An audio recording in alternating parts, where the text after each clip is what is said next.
Hello नमस्कार, जय हिंद। मैं रंजीत आप सभी का स्वागत करता हूं फिर से एक बार अपनी daily 10 minute current affair series में।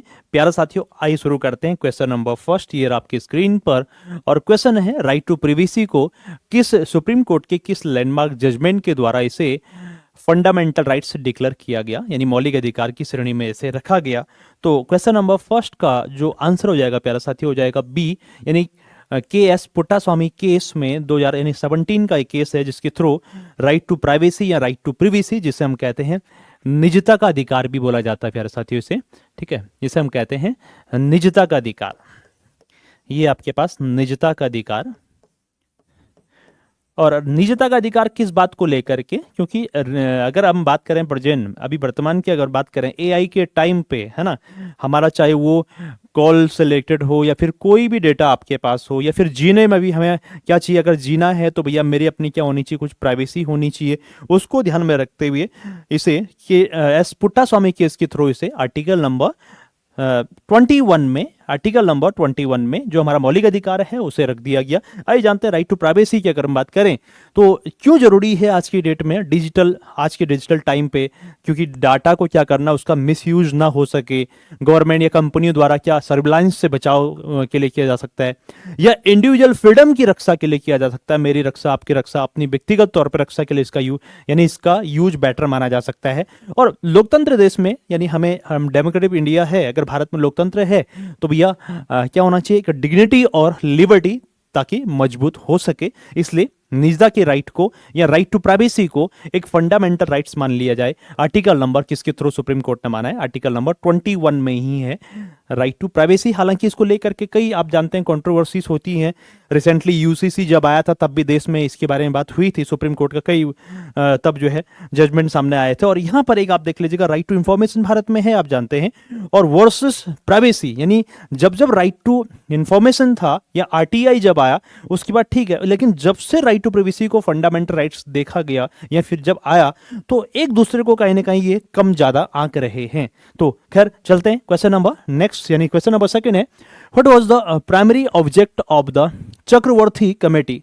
चक्रवर्ती कमेटी भारत में अगर बात करें 85 की एक कमेटी है, और खासकर किसको ध्यान में रख करके ये आरबीआई के द्वारा गठित की गई थी। और जो देश में आरबीआई जो मॉनेटरी पॉलिसी जारी करता है, जो मौद्रिक नीति जारी करता है, उसको ध्यान में रखते हुए इस कमेटी का गठन किया गया था। तो इसका काम था रिव्यू करना, मॉनेटरी सिस्टम यानी मौद्रिक प्रणाली की समीक्षा करना, इस कमेटी का मेन पर्पस था।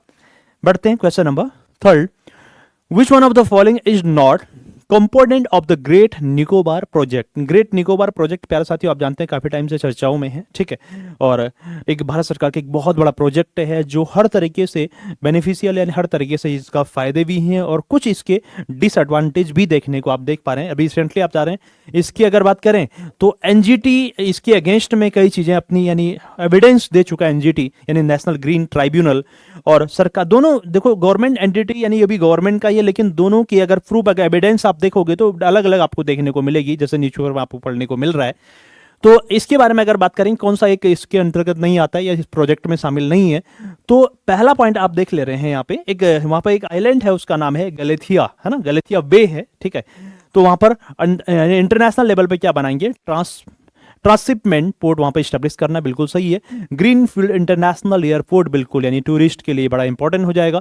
नेक्स्ट लिखा है 450 megawatt gas and solar power plant, ये भी है। और लास्ट लिखा large scale coal mining operation translate, तो ये इसका आंसर हो जाएगा, क्योंकि यहाँ पे कोल माइनिंग का इस प्रोजेक्ट में कोई बात नहीं की गई है। तो ये चीजें ग्रेट निकोबार प्रोजेक्ट के अंतर्गत आने वाली हैं। और अगर बात करें इसके बारे में थोड़ा बहुत और पढ़ें तो प्रोजेक्ट को अप्रूव मिला था 2021 में गवर्नमेंट के द्वारा, और कॉस्ट आप देख लीजिएगा 72,000 करोड़ रुपीज, है ना। और एरिया लगभग 166 स्क्वायर किलोमीटर के अंतर्गत ये है। और प्लांट जो है 450 यानी मेगावाट का यहाँ पे बनने जा रहा है।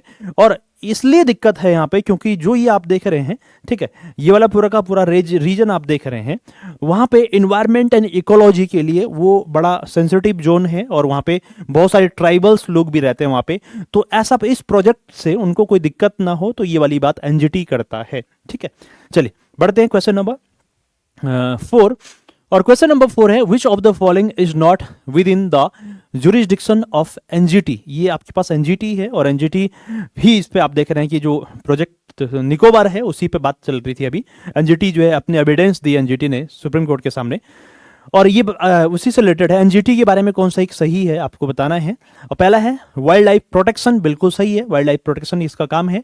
फॉरेस्ट कंजर्वेशन, ये भी बिल्कुल काम है। और अगला है सिविल डिस्प्यूट्स ऑफ प्रॉपर्टी, तो एनजीटी का काम सिविल डिस्प्यूट से, जितने भी सिविल मामले हैं या संपत्ति से संबंधित जो भी मामले हैं, उसका कोई लेन देन नहीं है किससे, एनजीटी से। और एनजीटी का अगर फुल फॉर्म देखा जाए तो नेशनल ग्रीन ट्राइब्यूनल इसका फुल फॉर्म देखने को मिलता है। और ये क्या करता है, स्पेशली ग्रीन ग्रीन यानी एनवायरमेंट को प्रोटेक्ट करना, एनवायरमेंट को और बेटर कैसे बनाया जा सके, या फिर जो एनवायरमेंट को दूषित कर रहे हैं उनको क्या करना, पनिश करना, ये एनजीटी का काम है। और थोड़ा बहुत अगर देखें इसके बारे में तो नेशनल ग्रीन ट्राइब्यूनल एक क्या है, एक स्पेशलाइज्ड जुडिशियल बॉडी है। और जो एक किस तरीके कब इसकी स्थापना हुई थी, तो नेशनल ग्रीन ट्राइब्यूनल 2010 में ये बना था, 2010 में, और 2010 में इसको इफेक्ट में लाया गया। एक स्टेचुटरी बॉडी ये है, एक वैधानिक निकाय जिसे हम बोलेंगे। और हेडक्वार्टर इसका है न्यू दिल्ली में, इसका हेडक्वार्टर है। और प्रेजेंट में अभी इसके चेयरपर्सन की हम बात करेंगे तो वो है आपके पास जस्टिस प्रकाश श्रीवास्तव, अभी इसके एनजीटी के चेयरपर्सन हैं। ठीक है, और बढ़ते हैं क्वेश्चन नंबर नेक्स्ट। और क्वेश्चन नंबर 5 है the state of Hormuz connected which to water bodies. बहुत इंपॉर्टेंट है, बहुत इंपॉर्टेंट है, जरूर ध्यान दीजिएगा। ठीक है, ये यूपीएससी के चाहे कोई भी एग्जाम हो, चाहे सीएपीएफ का हो, सीडीएस का हो, या फिर स्टेट लेवल का कोई भी एग्जाम है, तो उसके लिए बड़ा इंपॉर्टेंट ये है। एनजीटी जैसा आप जानते हैं बार बार क्वेश्चन पूछा जाता है, और उसके साथ ही ये जो आपका स्ट्रेट है हॉर्मुज जो है, ये बड़ी इंपॉर्टेंट आपको देखने को मिलती है। अब रिसेंटली इसलिए क्योंकि ईरान ने इस रीजन में जो कुछ ऑयल बैरल थे उन पे यानी सीज कर दिए गए कई, तो उसको ध्यान में रखते हुए ये दो यानी एक का स्टेट है, बड़ा इंपॉर्टेंट है। और हॉर्मुज आपको देखने को मिल रही है, आपका स्टेट ऑफ हॉर्मुज ये आपको देखने को मिल रहा है। और ये अगर हम बात करेंगे कि इन दोनों को जोड़ रहा है ये स्टेट ऑफ हॉर्मुज, तो ये जोड़ता है आपके पास ओमान दिख रहा है आपको बगल में, गल्फ ऑफ ओमान, और बगल में आपको दिख रहा है पर्शियन गल्फ। तो इन दोनों ने फारस की खाड़ी को ओमान से जोड़ने का काम कर रहा है, यानी Persian gulf and gulf of Oman को कनेक्ट करता है।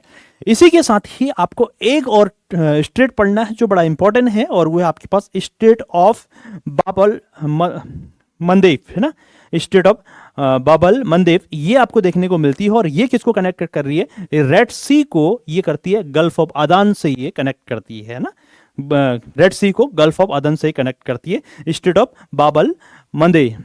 ठीक है, मंदेब इसका नाम है। तो ये दो स्टेट आपकी जरूर याद कीजिएगा, इनको, बड़े इंपॉर्टेंट है ये दोनों के दोनों। ठीक है, ये आपके पास जो सेकंड स्टेट की हम बात कर रहे थे। नेक्स्ट है क्वेश्चन नंबर 6 है according to India skill report 2026 overall employment in India is, यानी बहुत अच्छी बात है ना, भारत में आप देख रहे हैं एम्प्लॉयमेंट पिछले साल की तुलना में जो है इस बार काफी इंक्रीज देखने को मिला। और इस बार जो है इसका इंक्रीजमेंट अगर बात करेंगे वो है आपके पास 56.35% में बढ़ोतरी हुई, है ना। इस इंडिया स्किल रिपोर्ट 2026 की है, भारत में रोजगार बढ़ा और 26 यानी 56.35% लोगों को, युवाओं को क्या मिला, एम्प्लॉयमेंट मिला। ठीक है, और एम्प्लॉयमेंट मिलने का सरकार का मानना है भैया ये क्या है, 90% लोग क्या कर रहे हैं, एआई टूल्स का कर रहे हैं इस्तेमाल, यानी एआई के आने से बेरोजगारी नहीं, रोजगार बढ़ा। ठीक है, ये कहना है किसका, ये आपके पास इंडिया स्किल रिपोर्ट, यानी स्किल है लोगों के पास जिससे रोजगार बढ़ने के चांसेस हैं। इसका मतलब स्किल्स को, जैसे गवर्नमेंट की पॉलिसी है स्किल्स को बढ़ाना, तो उसके अकॉर्डिंग जो है इतने रोजगार यहाँ पे बढ़ा। आई जानता है इसके बारे में थोड़ा बहुत। ओवरऑल अगर एम्प्लॉयमेंट की अगर बात करें तो कितना बढ़ गया, 56.35% 2026 में बढ़ने को मिला। और जो पिछले वर्ष से यानी कितना से अधिक रहा, 54.8%, 81% से अधिक रहा, लास्ट ईयर से जितना ज्यादा रहा। और पहली बार पुरुषों से ज्यादा महिलाएं रोजगार में क्या हुई, आगे निकल गई, महिलाओं की ज्यादा रोजगार आगे निकल गई बजाय पुरुषों के। और एक चीज और याद कर लीजिएगा प्यारे साथियों, ये चीजें आपको जल्द से यानी किसी एग्जाम में आपको देखने को मिलेंगे। एक वर्ड जैसे आप जनरली यूज करते हैं, फ्रीलांस, आपने सुना होगा एक वर्ड, बट उसके लिए एक और वर्ड यूज किया जाता है, गिग एंड फ्रीलांस इकोनॉमी। क्योंकि अभी प्रेजेंट में जो गिग और फ्रीलांस इकोनॉमी है ये ट्रेंड में आ रही है, ये ट्रेंड में आ रही है। इसका मतलब ये हुआ, सपोज मान लीजिएगा मेरे पास एक बहुत बड़ी कंपनी है और मैं कम से कम जो है 100 लोगों को वहां पर रोजगार दे रहा हूं, एम्प्लॉयमेंट दे रहा हूं। तो मैं भी नहीं चाहता हूं कि जो 100 लोग मेरे पास काम करें वो फुल टाइम आए, मैं चाहता हूं कि वो फ्रीलांस यानी 1-2 घंटे के लिए, 3 घंटे के लिए लोग आए। ठीक है, मैं ऐसा चाहता हूं। और साथ ही साथ एम्प्लॉय भी चाहता है कि मैं भी गिग इकोनॉमी यानी फ्रीलांस तरीके से काम करूं, 1 घंटे बस आपके पास काम करो, बाकी 1 घंटे बचे हुए जो भी टाइम है वो किसी और के साथ काम करो। तो ये देखने को मिला है, तो ट्रेंड में है अभी गिग एंड फ्रीलांस इकोनॉमी। ठीक है, बढ़ते हैं question number next. Question number 7 है, वाइज साल मुद्रत तिमक्का, साल मुरादा तिमक्का ऑफ्टन रेफर टू एज वृक्ष माता।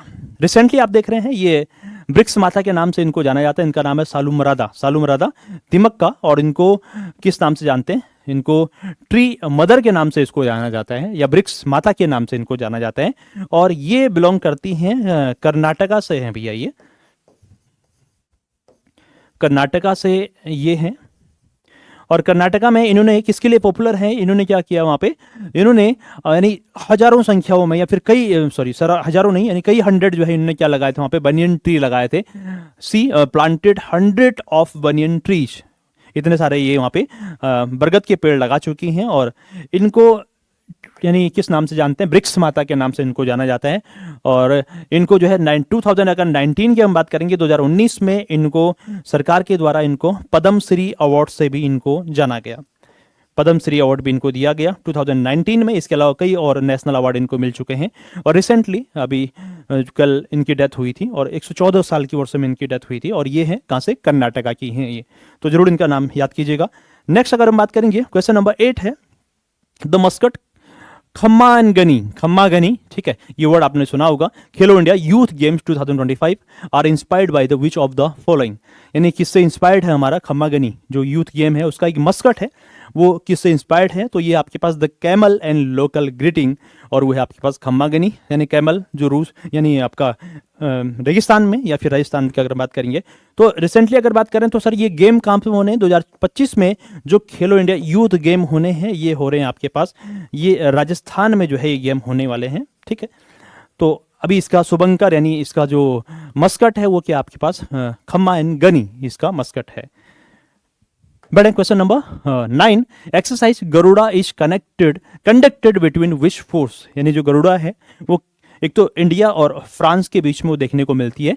तो ये हो जाएगा आपके पास Indian air force and France air and space force के बीच में ये देखने को मिलती है, जो एनुअली नहीं है, 3 से 4 साल में ये होती है। और इस बार जो ये एक्सरसाइज होनी है इंडिया में नहीं है, ये फ्रांस में होनी है अभी, ठीक है। तो ये हो जाएगा इंडिया एंड फ्रांस के बीच में। और क्वेश्चन नंबर 10 आज के सीरीज का ये लास्ट क्वेश्चन है, what is the major objective behind celebrating Janjatiya Gaurav दिवस, जो आप जानते हैं आज यानी 15 नवंबर को प्यारे साथियों जनजातीय गौरव दिवस के रूप में सेलिब्रेट किया जा रहा है। और वो किस लिए, यानी उसके मनाने का मेनली पर्पस क्या है? तो इसका मतलब है जो स्पेशली जनजातीय स्वतंत्रता सेनानी है उनका योगदान में सम्मान देने को, यानी उसका जाएगा honour the contribution of the tribal freedom fighters. और इसमें एक नाम आप जानते हैं बड़ा, जिनके बर्थडे पे जो है जनजातीय गौरव दिवस मनाया जाता है, वो है बिरसा मुंडा। और इसके बारे में आपको डिटेल में जानकारी चाहिए तो इसके लिए आपको ड्रीमर्स IAS PCS के चैनल में जाकर के इसके बारे में डिटेल में आपको जानकारी मिलेगी, तो आप जरूर देखिएगा। आइए जानते हैं थोड़ा बहुत इनके बारे में। और कौन थे बिरसा, यानी मुंडा रिवोल्ट इनके द्वारा एक शुरू किया गया था, और उस मुंडा रिवोल्ट को उलगुलान मूवमेंट के नाम से भी इसको जाना जाता है। और खासकर ये ब्रिटिश टाइम पे जो है ये मूवमेंट इनके द्वारा किया गया था। और इनका अगर टाइम की अगर बात करें कब शुरू हुआ था, ये हुआ था 1899 टू 1900, यानी इस बीच में इनके द्वारा मुंडा रिवोल्ट शुरू किया गया था। और ये किस स्टेट से बिलोंग करते हैं? ये झारखंड से, छोटा नागपुर प्लेटू से, यानी उस टाइम पे उन्होंने ये रिवोल्ट शुरू किया था। और इनकी बर्थडे पर यानी 15 नवंबर को जनजातीय गौरव दिवस के रूप में मनाया जाता है। और कब इनका बर्थ हुआ था? 1875 में, यानी 1875 में। यानी अभी 2025 में इनकी हम कौन सी एनिवर्सरी मना रहे हैं? 150 एनिवर्सरी इनकी मनाई जा रही है। 150वीं जयंती इनकी अभी 2025 में मनाया जा रहा है। और इसीलिए भारत सरकार के द्वारा 2025 को जनजातीय गौरव दिवस के रूप में भी, या गौरव वर्ष के रूप में भी घोषित किया गया। तो 150 एनिवर्सरी इनकी मनाई जा रही है। इसके अलावा हमने कुछ दिन पहले 7 नवंबर 2000 यानी 1875 को जो हमारा वंदे मातरम है उसको भी लिखा गया था, ठीक है, बंकिम चंद्र चट्टोपाध्याय द्वारा। उसकी भी हमने 150 एनिवर्सरी मनाई, और इनकी भी जो है 150 एनिवर्सरी मनाने यानी इस साल है, ठीक है। तो ये थी आज की सीरीज, और आशा करता हूँ कि आपको ये सीरीज पसंद आ रही होगी। और अगर आपको पसंद आ रही तो वीडियो को लाइक भी करना है और शेयर भी साथ साथ में करना है। और जो पहली बार चैनल पे है प्लीज़ चैनल को लाइक, शेयर एंड सब्सक्राइब भी जरूर करें। तो मिलते हैं कल, तब तक के लिए जय हिंद, नमस्कार।